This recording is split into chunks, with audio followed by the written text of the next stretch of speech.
отново! Влога ми е стартирал с кадри от вчера. Посетих военния клуб, в който се състоя един изключително красив концерт, на който отидох сама. И днес е събота. Какъв е плана за деня? Днес е работен ден, тъй като ми предстои фотосесия за бранда, с който работя. Ще се опитам да снимам малко зад кадър, но преди това трябва да взема очила от OptiClass за фотосесията. Ще приключи късно вечерта, а утре заминавам за Велинград. Отново по-работен ангажимент и там също ще се опитам да ви снимам малко повече съдържание. Между другото, в профила ми в Instagram публикувам на Close Friends някои така по-стари дрехи от моя гардероб и от гардероба на една моя приятелка. Ако забележите, примерно, размер 39, не е моя. Но да, ако ви е интересно, може да ме последвате и в Instagram и да ми пишете, за да ви добавя в Close Friends. Трябват ми пуканки за фотосесия, така че отивам за пуканки, отивам до Еконт, за да изпратя една пратка. След което отиваме до OptiClass да изберем очила за фотосесията. Outfit of the day. Това е шлифер, който си купих от намаленията в Zara в размер S и имам панталон, който ви показах от COS в минало видео и това е просто едно еластично боди слаш поло.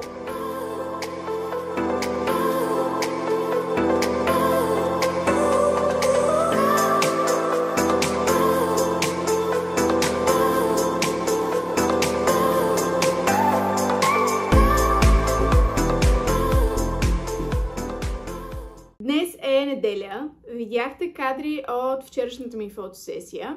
А след малко заминавам за Велинград, както вече ви споменах. Исках да споделя една малко по-лична част от мен и полезна информация, която може да приложите във вашето ежедневие, за да се чувствате по-добре, по-пълноценни за себе си.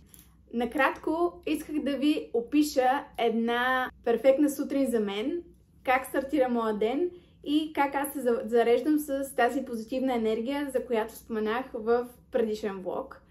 Аз обичам да спортувам, не съм супер маниачена в фитнес и в различни други спортни активности, но когато имам възможност и когато имам време, обичам да ходя на фитнес сутрин. Като си правя тренировката и след това завършвам с кардио, което е половин час.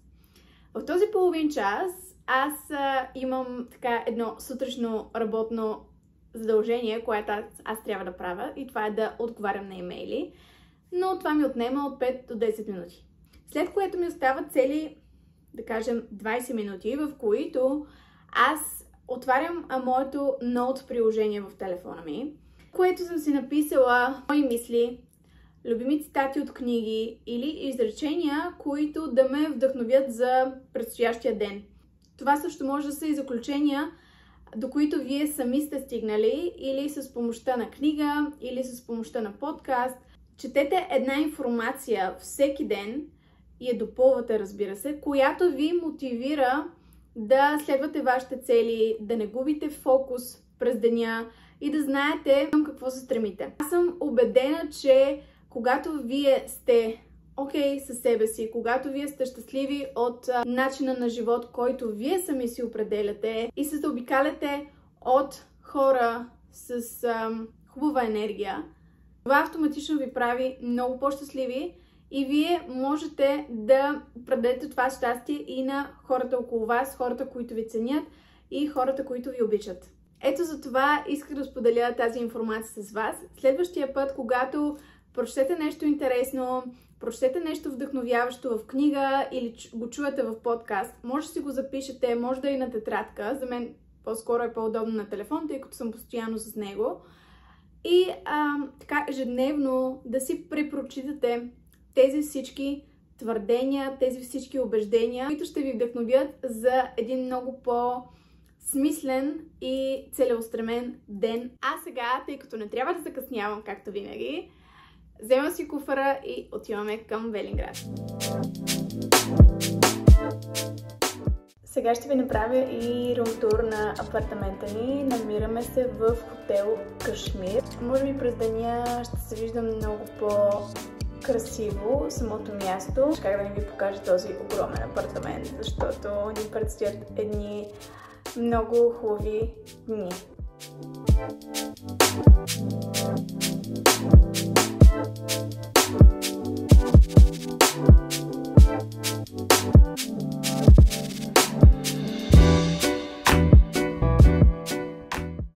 Кой ден е днес? Днес е петък.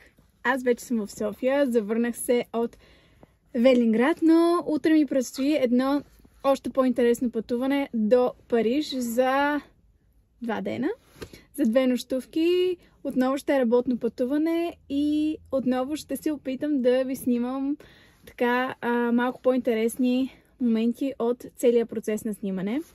Няма да е лошо да си махна очилата. Сега съм в София, бях на маникюр, след около часа на педикюр също, защото няма достатъчно време, но тези неща трябва да ги чекна в листата ми.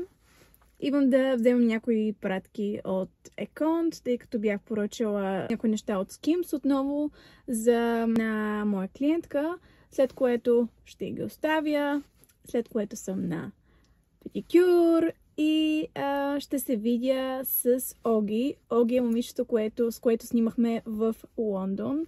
Със сигурност се познавате.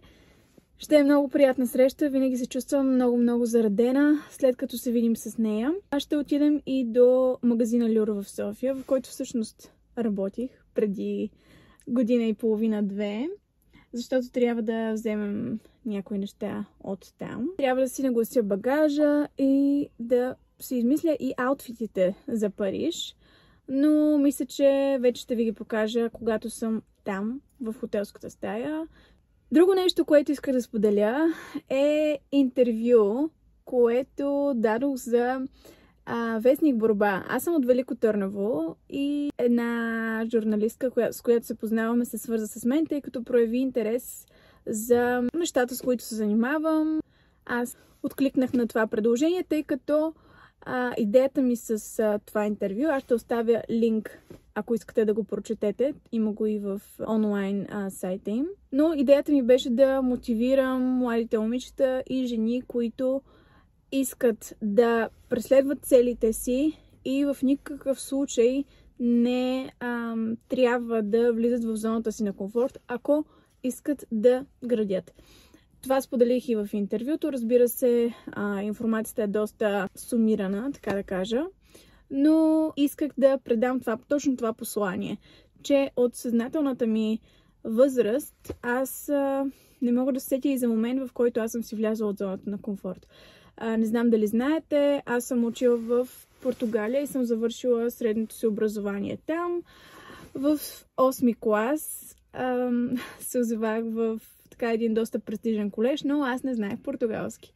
И разбира се, трябваше да започна от нулата. Тоест, от тогава беше момента, в който аз започнах да стъпало по стъпало да надграждам себе си. И след това вече продължих висшето ми образование в Англия.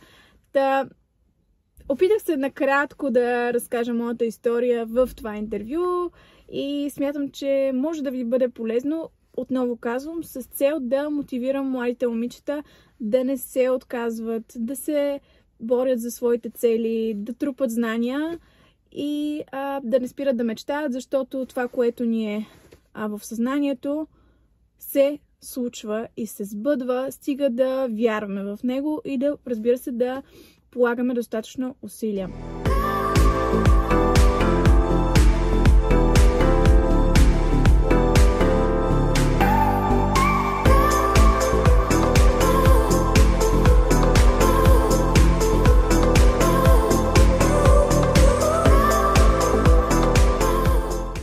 Вече сме в Париж. Полетът ни беше много ранен. Аз успях да си поспя и сега започваме с снимки. Имахме някакво така свободно време, ходихме в магазина Алая, купих един колан, който ми трябваше и сега се отправяме към първата локация.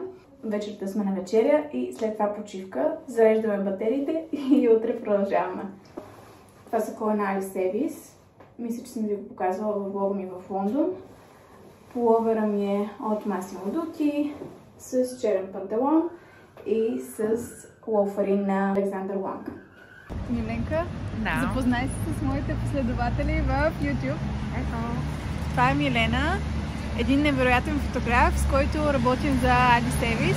Ще оставя линк към инстаграма и в описанието.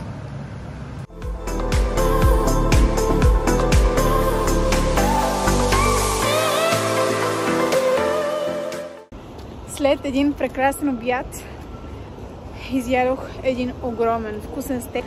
А сега в момента съм сама. Малко съм влязла в ролята на Dora the Explorer и се разхождам в дъжда. Колко романтично. Сега отивам да разгледам тук градините около Лувъра, след което отивам към хотел.